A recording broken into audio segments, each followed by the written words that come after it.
Hello बच्चों, कैसे हो आप सब। आज मैं हमारी क्लास 10th के chapter number 1 chemical reactions and equation का टॉपिक नंबर 2 लेकर आया हूँ, जो है कैरेक्टरिस्टिक्स ऑफ केमिकल रिएक्शंस। देखिए, वैसे तो पार्ट 1 के अंदर मैंने आप सभी को समझाया था केमिकल रिएक्शंस होती क्या है, रिएक्शंस क्या होती हैं।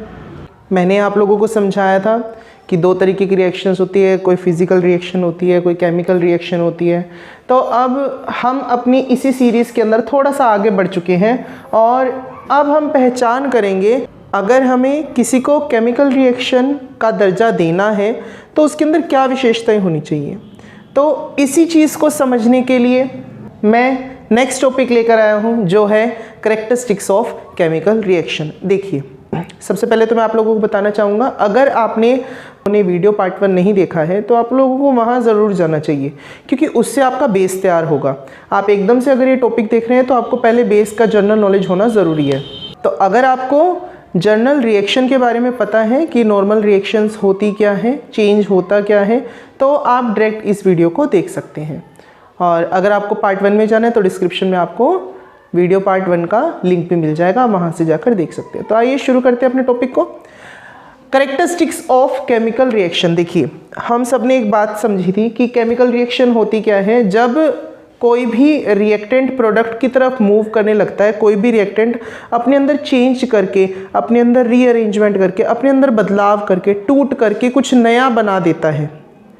इस तरीके से जो ये नया प्रोडक्ट आया, इस टाइप की जो रिएक्शन होती है उसको हम केमिकल रिएक्शन बोलते हैं। अब केमिकल रिएक्शन बहुत सारी हैं हमारे पास। हमें इस टॉपिक में यही समझना है कि केमिकल रिएक्शन को अगर पहचाना जाए, एक आंख से अगर देखा जाए कि हाँ केमिकल कोई भी रिएक्शन हो रही है तो उसको कैसे पहचाना जाए कि केमिकल रिएक्शन ही है। तो उन गुणों पे आज हम चर्चा करने वाले कि ये कुछ खास बातें हैं जो आपको दिखेंगी, और जैसे ही आपको दिखेंगी तो आपको तुरंत पता लग जाएगा कि ये केमिकल रिएक्शन है।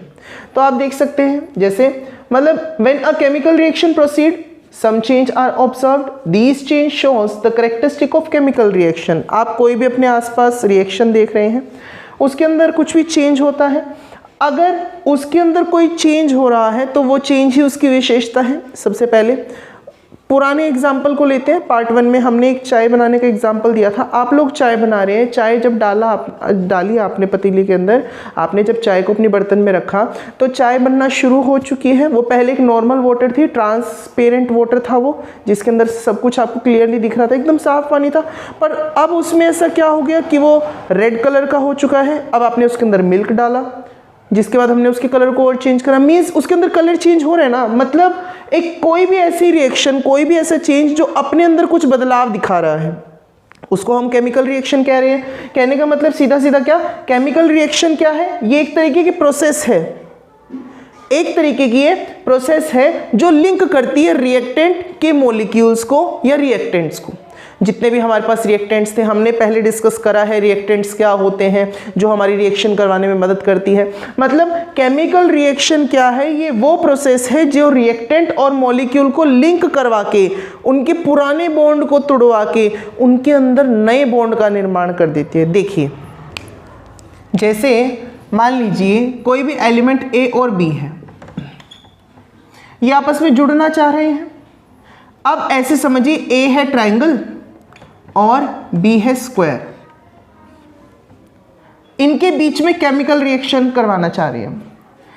अब इनके पुराने बॉन्ड को तोड़वाना है, हमें कुछ नया तैयार करना है। मतलब अब जो आगे नया ऑब्जेक्ट तैयार होगा, जो भी हमारे पास नया प्रोडक्ट आएगा, वो इन जैसा तो नहीं दिखता होगा।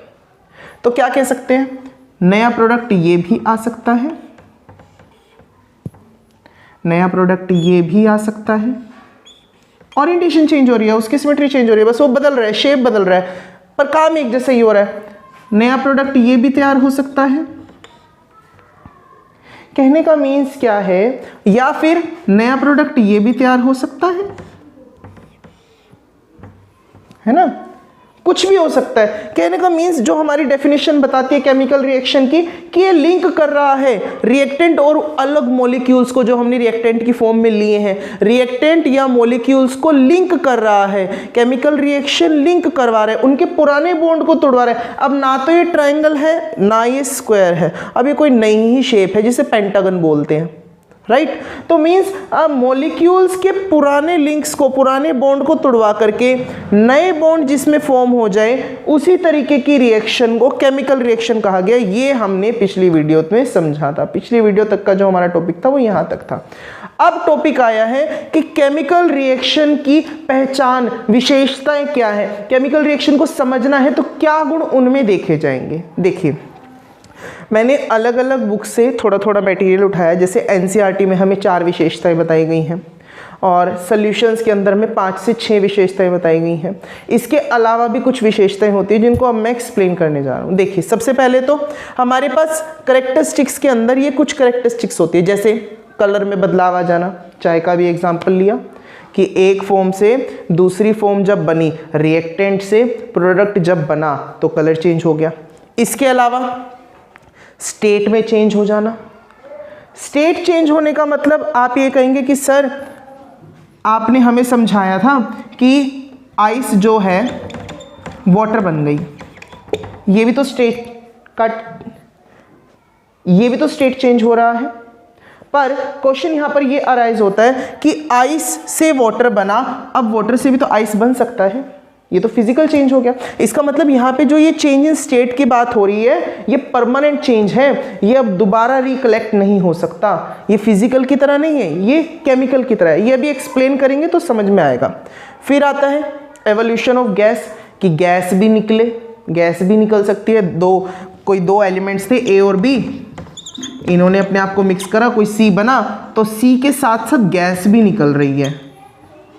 जैसे आप लोगों ने बेसिकली क्या करा, कार्बन को जला दिया, हीट निकल रही है ना, धुआं भी निकल रहा है, तो हीट और गैस दोनों निकल रही हैं। तो मींस एक ऐसी रिएक्शन जहां पे गैस भी निकले, वो भी इसकी विशेषता हो सकती है केमिकल रिएक्शन की। फिर फॉर्मेशन ऑफ प्रेसिपिटेट, ये कुछ नया सा वर्ड समझा, प्रेसिपिटेट का बनना। ये प्रेसिपिटेट क्या है? प्रेसिपिटेट क्या है? जैसे समझिए आपने दूध लिया, अब दूध के अंदर नींबू निचोड़ दिया गया। दूध के अंदर जैसे ही नींबू निचोड़ा गया तो अब वो दूध फट जाएगा। अब उस दूध के अंदर वो फटे हुए पार्टिकल्स आ गए। तो अब मेरा प्रश्न है, आप उस फटे हुए दूध को 1 साल तक फ्रिज में रखिए, क्या कभी वो जो पनीर अंदर उसके तैयार हुआ था वो मिक्स हो जाएगा? नहीं, बिल्कुल मिक्स नहीं होगा, वो एज इट इज पड़ा रहेगा। मीन्स सॉल्यूशन के अंदर जब सॉल्यूशन से कोई इनसॉल्युबल पार्टिकल तैयार हो जाए, दोबारा समझिए क्या कहा मैंने, कि हमारे जैसे दूध था सॉल्यूशन, दूध के अंदर सॉल्यूशन के अंदर कोई इनसॉल्युबल पार्टिकल तैयार हो जाए, पनीर, जो उस सॉल्यूशन में मिक्स नहीं होगा, उसे प्रेसिपिटेट कहते हैं। तो जैसे पानी के अंदर पनीर तैयार हो गया तो पनीर क्या है? प्रेसिपिटेट। तो प्रेसिपिटेट का बन जाना भी केमिकल रिएक्शन का लक्षण है। टेम्परेचर का बदल जाना, जैसे आपने 2 केमिकल्स को मिलाया और आपका बीकर गर्म हो गया, ये टेम्परेचर बदल रहा है। आपने 2 केमिकल्स को मिक्स करा, आपका बीकर ठंडा हो गया, ये टेम्परेचर घट रहा है, चेंज इन टेम्परेचर है। इसके अलावा यहाँ तक तो आपकी जनरल कैरेक्टरिस्टिक्स थी, ये कैरेक्टरिस्टिक्स आपको सब जगह नॉर्मली देखने को मिल जाती है। पर इसके अलावा हमारी रोज़मर्रा की ज़िंदगी से भी कुछ कैरेक्टरिस्टिक्स मैं लेकर आया हूँ जो मुझे ऐसा लगता है कि हाँ, ये भी इसकी कैरेक्टरिस्टिक्स हो सकती है। जैसे एनर्जी का चेंज हो जाना। एनर्जी का चेंज मतलब मान लो 2 चीज़ आपने मिक्स करी, जैसे कोक और आपकी मिंटोस की गोली। आप सब ने ये शॉर्ट वीडियोस देखी होंगी कि मिंटोस की गोली जैसे ही कोक के अंदर एंटर करती है वो कोक उछल के बाहर आ जाती है। ये क्या था? उसके मॉलिक्यूल की एनर्जी बढ़वा दी गई। तो चेंज इन एनर्जी भी एक करैक्टर है।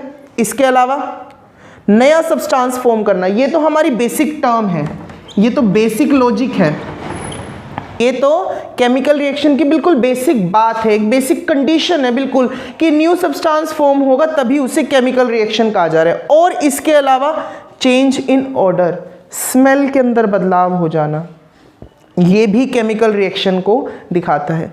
अब इन सभी कैरेक्टरिस्टिक्स को हम वन बाय वन करके डीपली स्टडी करते हैं, जहाँ से हमें समझ आएगा कि कैसे हम किसी भी रिएक्शन को देखें और हमें देखते ही समझ में आ जाए कि ये केमिकल रिएक्शन है।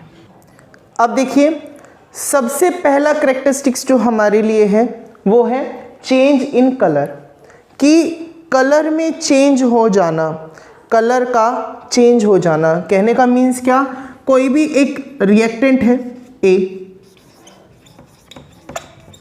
इस रिएक्टेंट ने केमिकल रिएक्शन शो करी, ये B बन गया, पर जो ये B बना ना, इसके अंदर न्यू कलर था, इसके अंदर पुराना कलर नहीं था। मतलब एक ऐसी टाइप ऑफ रिएक्शन जो कलर को चेंज करवा दे रिएक्टेंट फॉर्म से प्रोडक्ट फॉर्म में जाने तक। हमारे पास केमिस्ट्री के अंदर बहुत सी कलर रिएक्शंस होती हैं। जो कलर रिएक्शन क्या शो करती है, चेंज इन कलर को शो करती है।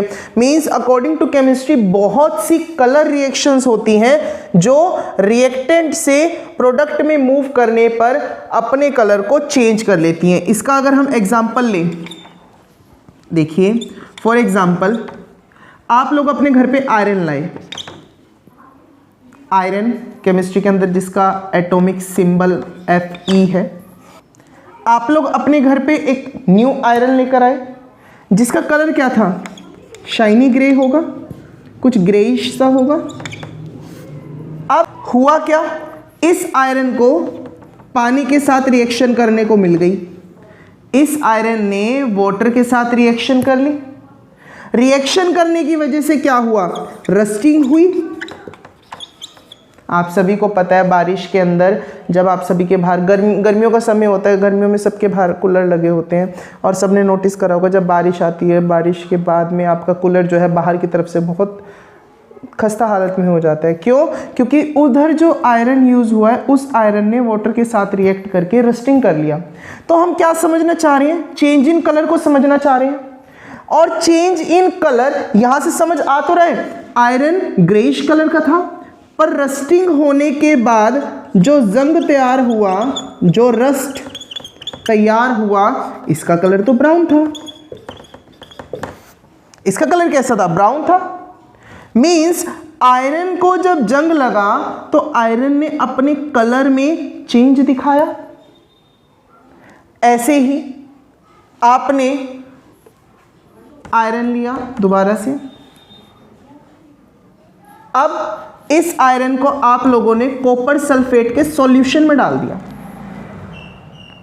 क्या करा आपने, एक बीकर लिया, इस बीकर में कौन है, कॉपर सल्फेट, और ये जो कॉपर सल्फेट है ये ब्लू कलर का है। क्या बताया गया, ये जो कॉपर सल्फेट है ये ब्लू कलर का है, स्काई ब्लू कलर का है। पर जब इसके अंदर आयरन को डाला गया तो धीरे धीरे क्या हुआ, आयरन को जब इसके अंदर डाला गया तो इसने कॉपर को हटा करके खुद अपने आप को बिठाने की कोशिश करी, कॉपर को रिलीज करवाया, जिसकी वजह से ये जो ब्लू कलर था ये ग्रीन कलर में चेंज हो गया, आ गया दोबारा चेंज। एक और रिएक्शन ले लेते हैं। आप लोगों ने पोटेशियम परमैंगनेट लिया होगा, सभी की लैब में ये रिएक्शन हुई होगी। पोटेशियम परमैंगनेट को जब आपने सिट्रिक एसिड लेमन के साथ जब मिक्स करवाया, तब ये पोटेशियम परमैंगनेट का जो पर्पल कलर था वो पर्पल कलर डिसअपीयर हो गया।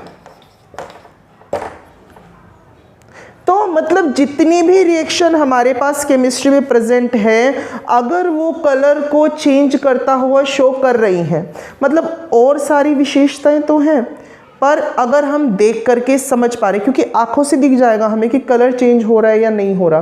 तो जब हमने देखा किसी बीकर को कि अरे इसमें तो अभी कुछ कलर था, अब बाद में देखा तो इसके अंदर तो न्यू कलर जनरेट हो गया।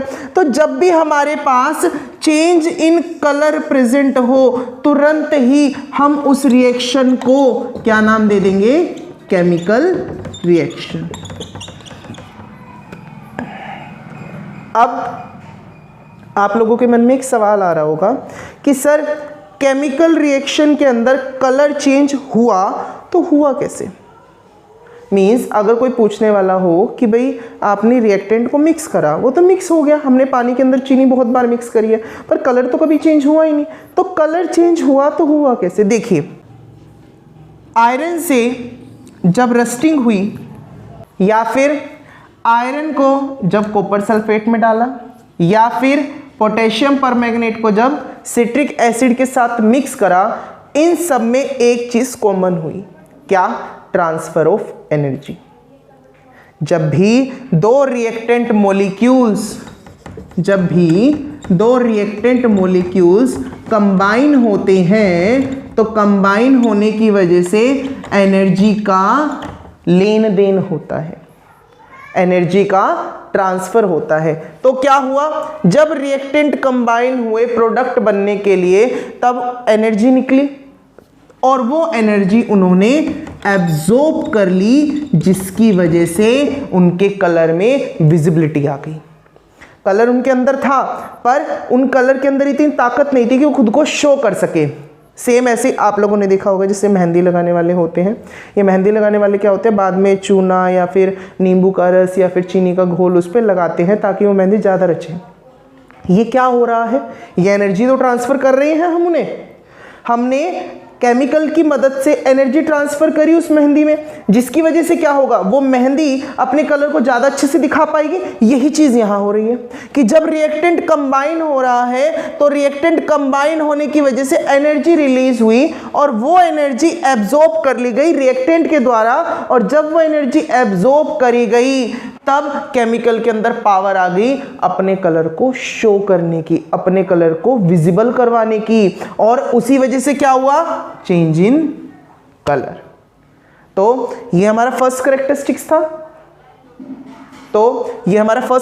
था कि अगर हमें किसी भी केमिकल रिएक्शन के अंदर कलर में चेंज दिखे तो वो रिएक्शन केमिकल रिएक्शन होगी। अब आ गए हैं हम अपने सेकंड कैरेक्टरिस्टिक पे। देखिए, हमने चेंज इन कलर वाली बात तो समझ ली कि कलर में चेंज होगा तो हम कह देंगे केमिकल रिएक्शन है। इसके अलावा हमारे पास एक और कैरेक्टरिस्टिक आता है जो है इवोल्यूशन ऑफ गैस, कि जब हमारे पास गैस निकलने लग जाए उस तरीके की रिएक्शंस को भी सीधा देखकर क्या नाम दे देंगे, केमिकल रिएक्शन। अब देखिए, हमने जो ये एक्सप्लेनेशन की सीरीज रखी कि पहले हमने कलर चेंज देखा, फिर हमने गैस को चेंज होते हुए देखा, अब इसके बाद हम प्रेसिपिटेट को देखेंगे, इसके बाद हम टेम्परेचर को देखेंगे। तो आप एक बात नोटिस करेंगे कि ये जितना भी ऑब्जर्वेशन चल रहा है ये बॉडी के थ्रू बाहर से भी किया जा सकता है। जैसे आंखें देख रही हैं कलर चेंज होते हुए, प्रेसिपिटेट बनते हुए, या फिर गैस को इन्वॉल्व होते हुए, और स्किन टच करने पर ऑब्जर्व करेगी कि टेम्परेचर में चेंज आया नहीं है। मतलब जितना भी केमिकल रिएक्शन का चेंज हमें मिलेगा वो सारा का सारा जो चेंज होगा वो हमारे 5 सेंस ऑर्गन से फील किया जा सकता है। कहने का मीन्स क्या है, 5 सेंस ऑर्गन से हमारे केमिकल रिएक्शन की जो कैरेक्टरिस्टिक्स है, हमारे केमिकल रिएक्शन की जो कैरेक्टरिस्टिक है उसको ऑब्जर्व किया जा सकता है। तो अब आते हैं एवोल्यूशन ऑफ गैस पे। बेसिकली केमिस्ट्री के अंदर बहुत सी रिएक्शंस को गैस एवोल्यूशन रिएक्शन बोलते हैं।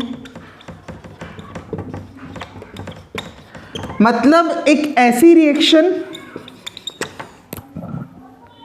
जिसके अंदर जब रिएक्टेंट के मॉलिक्यूल्स मिले और प्रोडक्ट बनने पर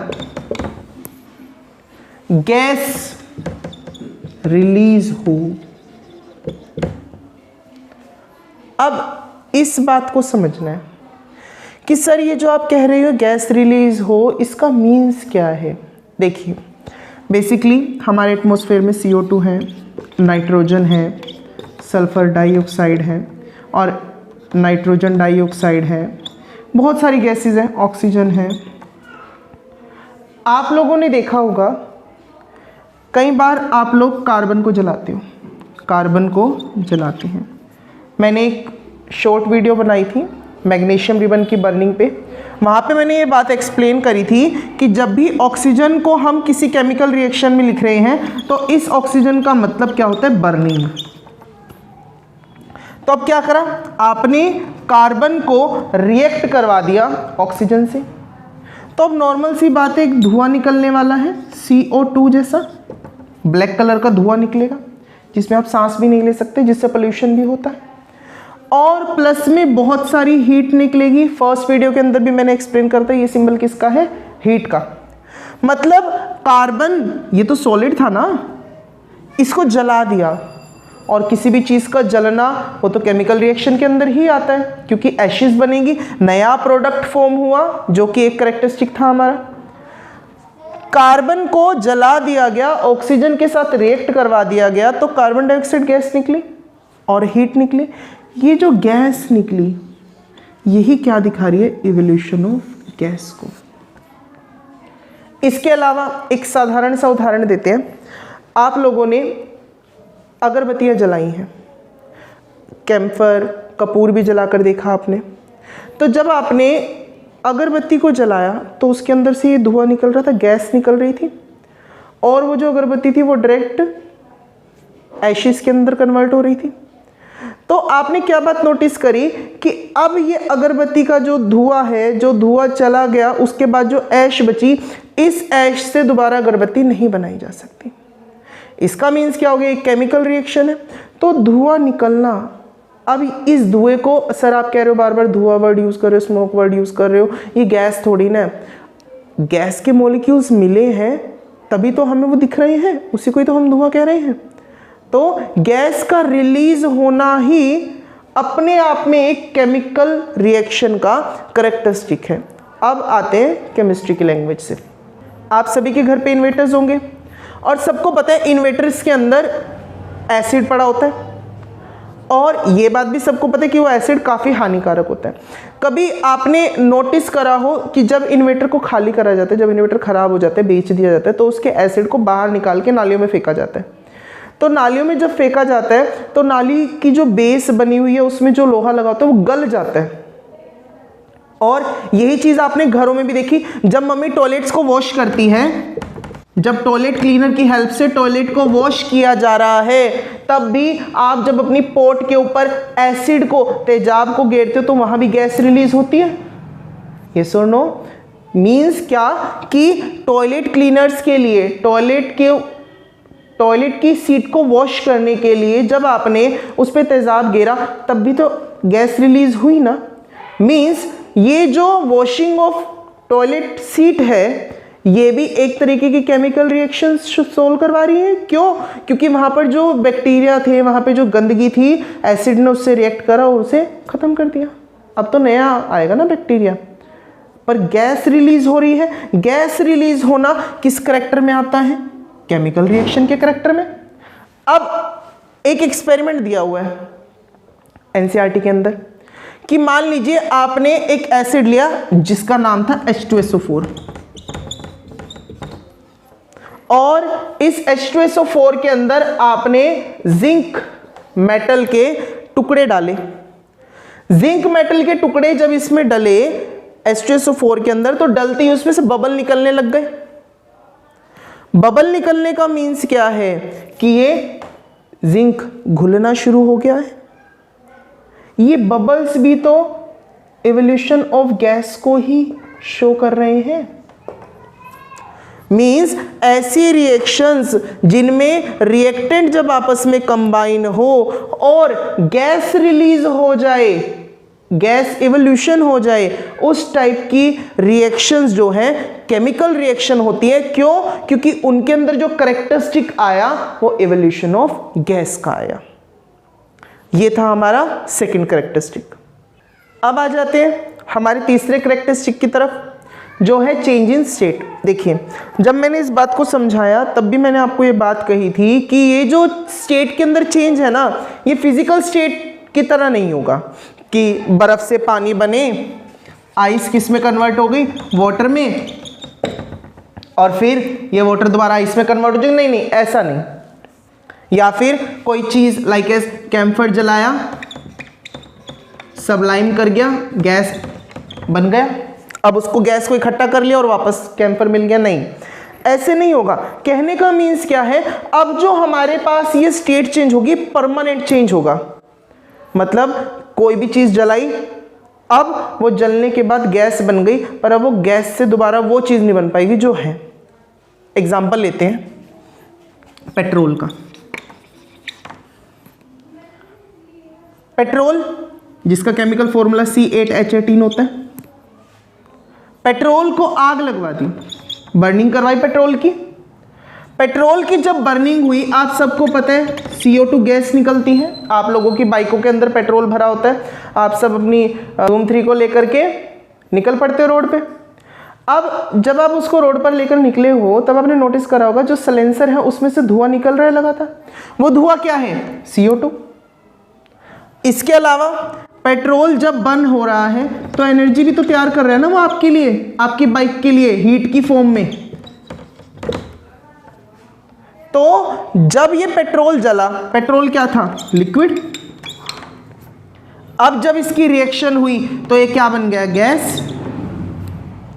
मतलब पेट्रोल लिक्विड से अब गैस बन गया। नाउ मेरा क्वेश्चन अराइज होता है, क्या ये गैस अब लिक्विड बन पाएगा? नहीं बन सकता। क्यों? क्योंकि जो ये चेंज हुआ है स्टेट में, चेंज इन जो स्टेट हुआ है, चेंज इन जो ये स्टेट हुआ है, ये परमानेंट वाला हुआ है। अब ये वापस नहीं हो सकता।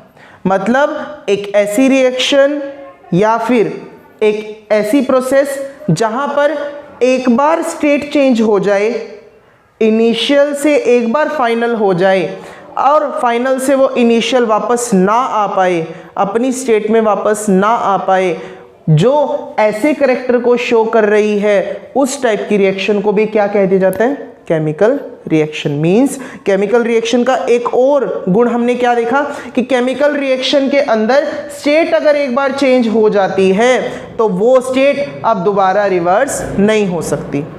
अब बढ़ते हैं अपने चौथे करैक्टर की ओर, फॉर्मेशन ऑफ प्रेसिपिटेट। देखिए अब क्वेश्चन क्या अराइज होता है कि सर फॉर्मेशन ऑफ प्रेसिपिटेट कैसे दिखेगा? मतलब ये कैसी क्वालिटी है कि जिसको देख करके हम ये कह देंगे कि हाँ, जिसके अंदर ये क्वालिटी दिख रही है वो केमिकल रिएक्शन है।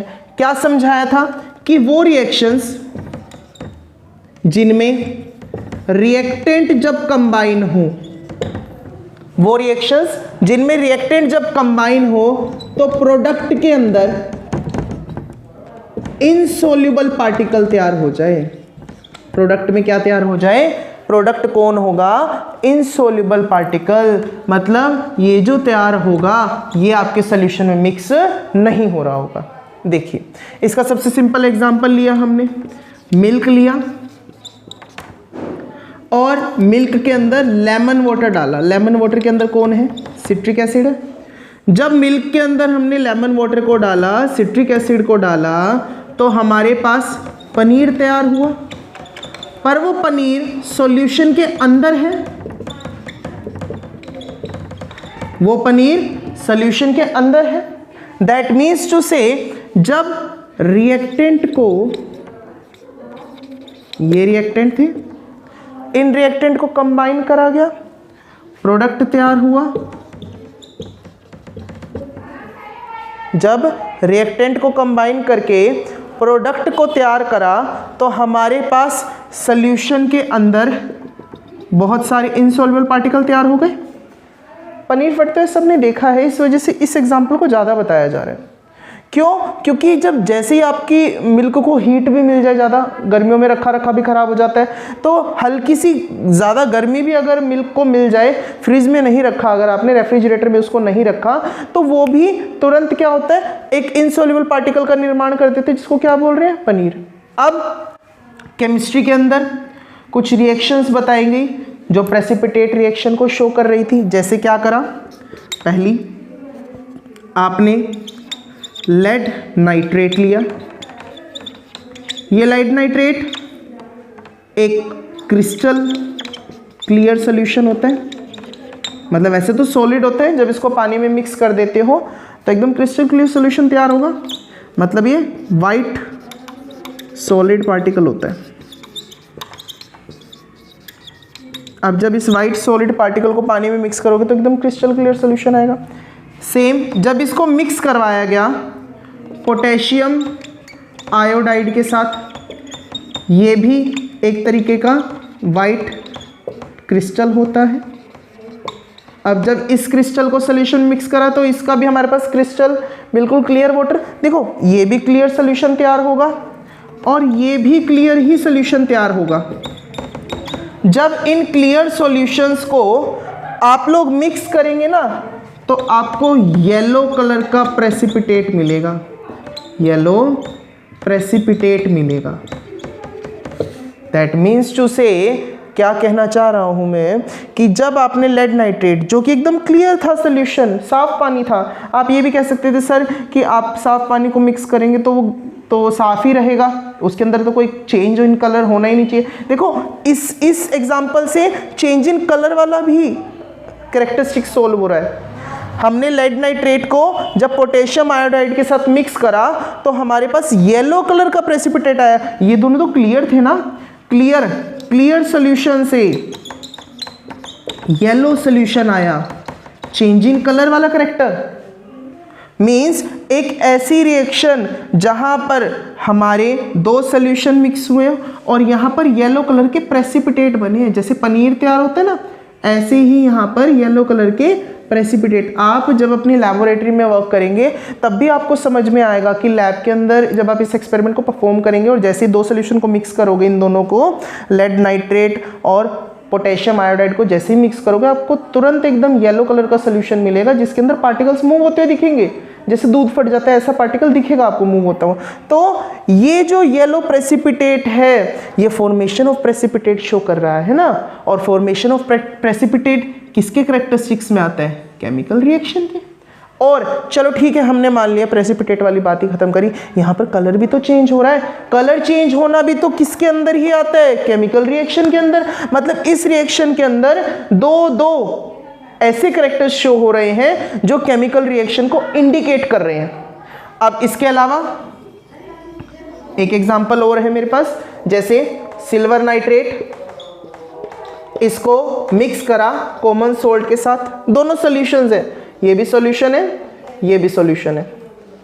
जब इन दोनों को मिक्स करा आपने, इन दोनों सॉल्यूशंस को मिक्स करा जो कि वाइट इन कलर थे, और मिक्स करने के बाद सिल्वर क्लोराइड और सोडियम नाइट्रेट बनवाया तो आपके पास वाइट कलर का प्रेसिपिटेट बना। कहने का मीन्स क्या कि जब आपने इसको इसके अंदर मिक्स करवाया, सिल्वर नाइट्रेट को जब आपने सोडियम क्लोराइड के साथ मिक्स करवाया तब भी आपको ऐसा ही वाइट सोल्यूशन मिला।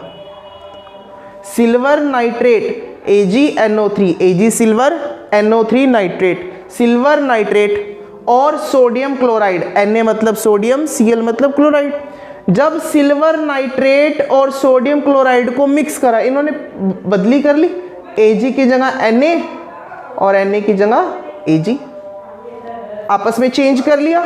और जैसे ही चेंज करके एक नया प्रोडक्ट तैयार हुआ तो उसमें भी कौन से प्रेसिपिटेट आ रहे थे?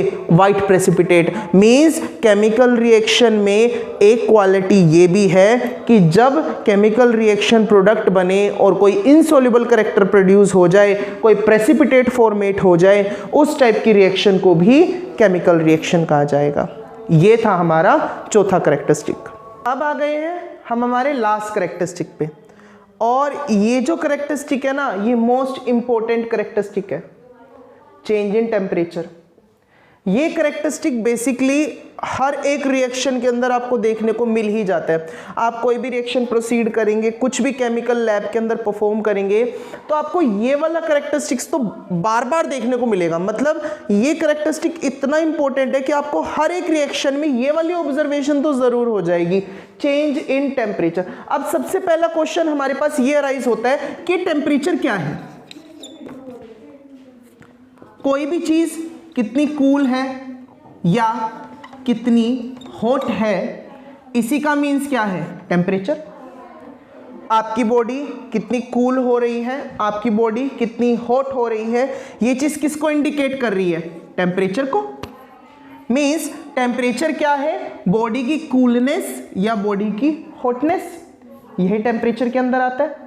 तो अब इसी टेम्परेचर के अंदर चेंज मिलेगा। देखिए आप सबने अपने एटमॉस्फेयर में नोटिस करा होगा, या तो टेम्परेचर बढ़ता है, इंक्रीज होता है, या फिर टेम्परेचर घटता है, डिक्रीज होता है। ये दो चीजें ही होती हैं बस, या तो टेम्परेचर बढ़ेगा या टेम्परेचर घटेगा। तो इसका मतलब हमारे पास चेंज इन टेम्परेचर जो ये क्वालिटी है, जो ये करेक्टरिस्टिक है, ये भी इन्हीं दो फॉर्म में मिलेगी, या तो इसमें टेम्परेचर बढ़ेगा या इसमें टेम्परेचर घटेगा। तो जब ऐसी रिएक्शन मिले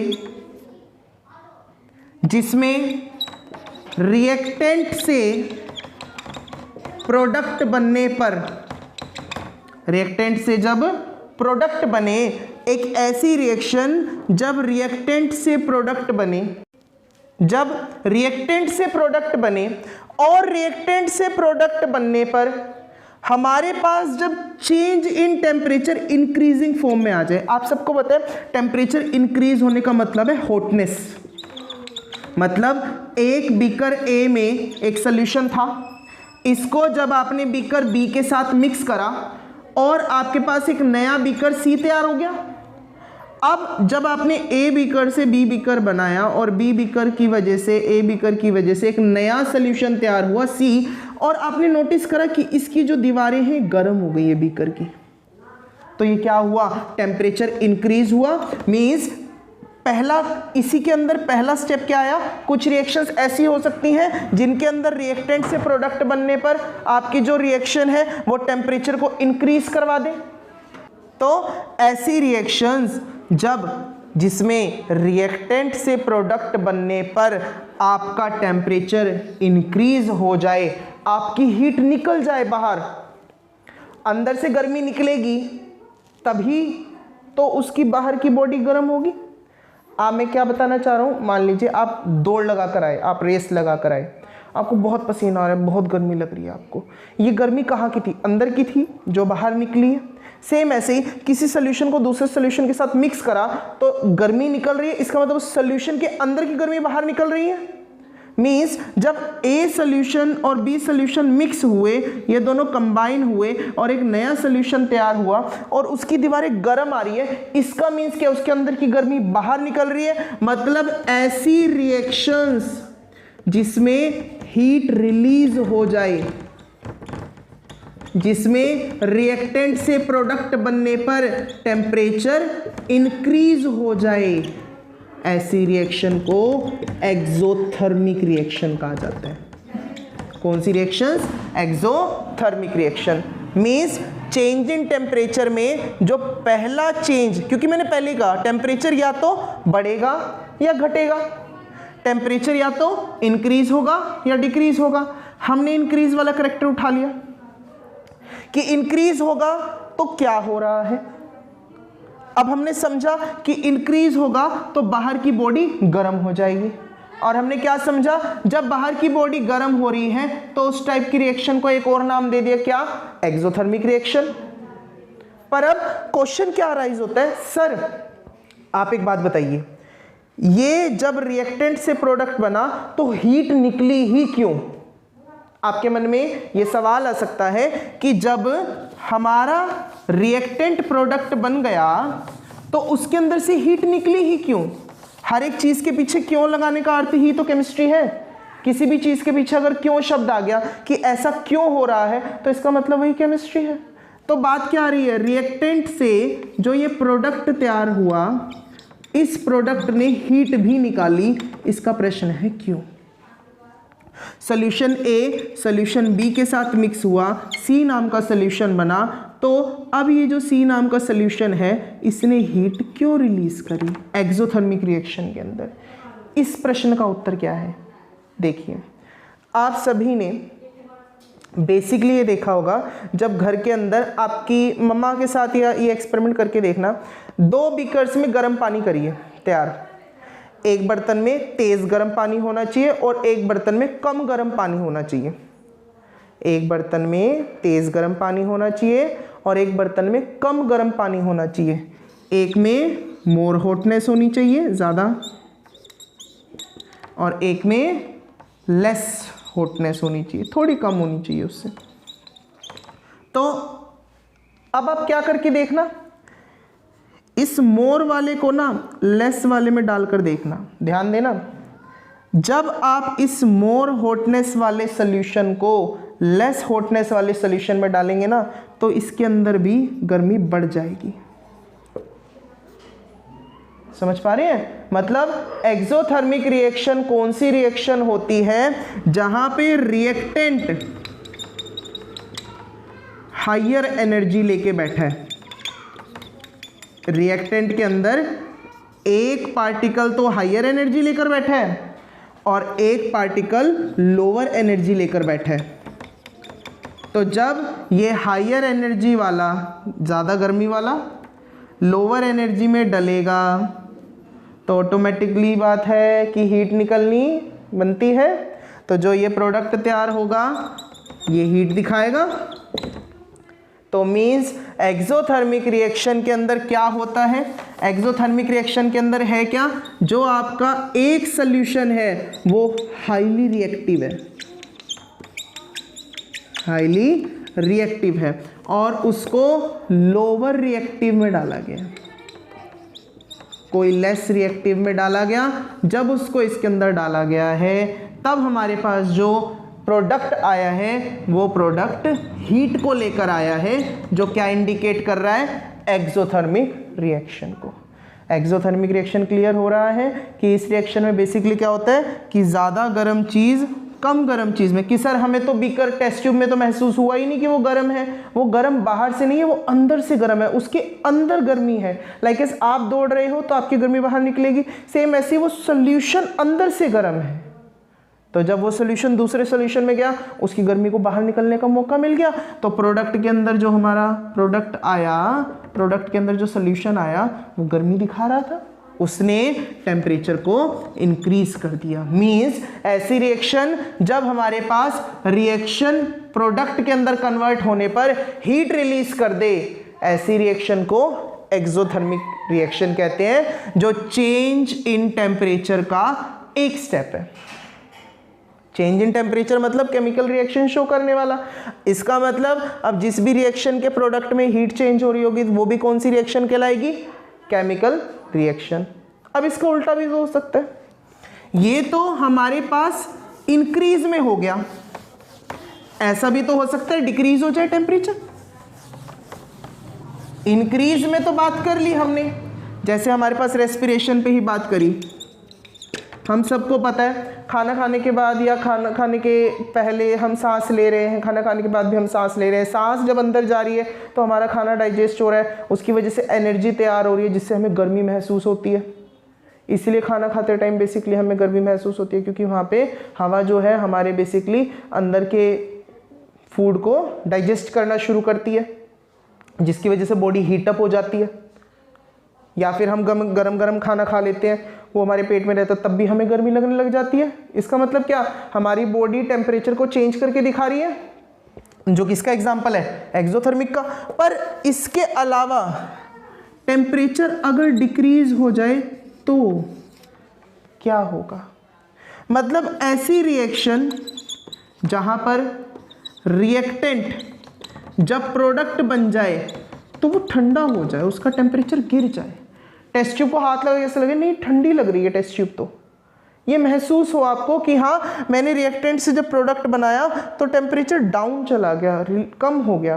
तो ऐसी रिएक्शन जिसमें रिएक्टेंट से जब प्रोडक्ट बने रिएक्टेंट से जब प्रोडक्ट बने और टेम्परेचर डिक्रीज हो जाए, ऐसी रिएक्शंस को एंडोथर्मिक रिएक्शंस कहते हैं। पर यह डेफिनेशन अपने आप में अभी अधूरी है। एंडोथर्मिक रिएक्शन का मतलब सिर्फ इतना नहीं होता कि रिएक्टेंट से प्रोडक्ट जाने पर टेम्परेचर डिक्रीज हो, नहीं, रिएक्टेंट को प्रोडक्ट बनाने के लिए भी हीट देनी पड़ सकती है। रिएक्टेंट को प्रोडक्ट बनाने के लिए भी हीट देनी पड़ सकती है। चाय बन रही है, रिएक्टेंट से प्रोडक्ट जा रहा है ना, रिएक्टेंट से प्रोडक्ट जा रहा है और चाय बन चुकी है। तो जब रिएक्टेंट से प्रोडक्ट जा रहा है तो रिएक्टेंट हमारे सॉल्यूशन को गर्म कर रहे हैं। हम लोग सब्जियां बन रही हैं, सब्जियों को गर्म कर रहे हैं ना। हम अपने सॉल्यूशंस को, हम अपने रिएक्टेंट को गर्मी दे रहे हैं। गर्मी देने का मीन्स क्या है, हमने हीट दी, हीट हम दे रहे हैं ना। तो जब हम हीट दे रहे हैं अपनी तरफ से रिएक्टेंट के अंदर, जब हमने हीट डाली, इसको तो एंडोथर्मिक में काउंट किया जाएगा ना।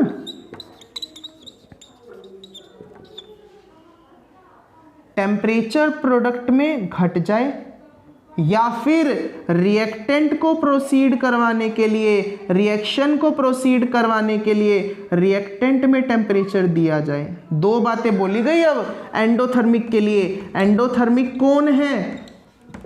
एंडोथर्मिक सबसे पहला, जब प्रोडक्ट में टेम्परेचर डिक्रीज हो जाए, प्रोडक्ट में टेम्परेचर डिक्रीज हो जाए, टेम्परेचर कैसा हो जाए, डिक्रीज हो जाए, या फिर रिएक्शन में रिएक्टेंट को प्रोडक्ट बनाने के लिए रिएक्टेंट को टेम्परेचर दिया जाए। टेम्परेचर किसको दिया है? रिएक्टेंट को। मींस वो रिएक्शंस जिसमें रिएक्टेंट को प्रोडक्ट बनाने के लिए भी टेम्परेचर दिया जा रहा है, उनको भी किस में काउंट करा गया? Endothermic. Means change in temperature के अंदर दो पार्टिसिपेशंस आते हैं, एक एंडोथर्मिक और एक एक्सोथर्मिक। एक्सोथर्मिक रिएक्शंस आपकी वो रिएक्शंस हैं जो टेम्परेचर को इंक्रीज करवाती हैं, और एंडोथर्मिक रिएक्शंस वो रिएक्शंस हैं जो रिएक्शन में टेम्परेचर को डिक्रीज करवा रही हैं या रिएक्टेंट से प्रोडक्ट जाने के लिए टेम्परेचर को यूज कर रही हैं। तो ऐसी रिएक्शंस को एंडोथर्मिक रिएक्शन कहेंगे। तो जहां पर भी, जिस भी रिएक्शन में टेम्परेचर में चेंज मिल जाए, उस रिएक्शन को भी हमने क्या नाम दिया है? Chemical reaction. तो ये थे हमारे मेन कैरेक्टरिस्टिक्स जो इंडिकेट करते थे कि कोई भी रिएक्शन अगर केमिकल रिएक्शन है तो उसके अंदर वो सारी क्वालिटीज़, कलर का चेंज हो जाना, स्टेट का चेंज हो जाना, प्रेसिपिटेट का बन जाना या टेम्परेचर का चेंज हो जाना, तो ये सब जो हमारे कैरेक्टरिस्टिक्स थे ये इंडिकेट करवा रहे थे कोई भी रिएक्शन अगर केमिकल रिएक्शन है तो उसके अंदर ये क्वालिटीज़ होंगी। कोई भी रिएक्शन अगर केमिकल रिएक्शन है तो जितने भी अब तक हमने कैरेक्टरिस्टिक्स पढ़े, स्टेट का चेंज होना, कलर का चेंज होना, गैस का इवोल्व होना, प्रेसिपिटेट का बनना, टेम्परेचर का बदल जाना, कोई भी रिएक्शन अगर खुद को केमिकल रिएक्शन बता रही है तो उनके अंदर इनमें से एक ना एक कैरेक्टरिस्टिक तो देखने को ज़रूर मिलेगा। मींस केमिकल रिएक्शन को अगर कंसीडर करवाना है कि वो केमिकल रिएक्शन है या नहीं है, उसके अंदर इन कैरेक्टर्स को देख लीजिए। अगर इनमें से कोई कैरेक्टर मैच होता है तो वो केमिकल रिएक्शन के अंदर आएगा। यहाँ ख़त्म होता है हमारा topic characteristic of chemical reaction. Thank you class.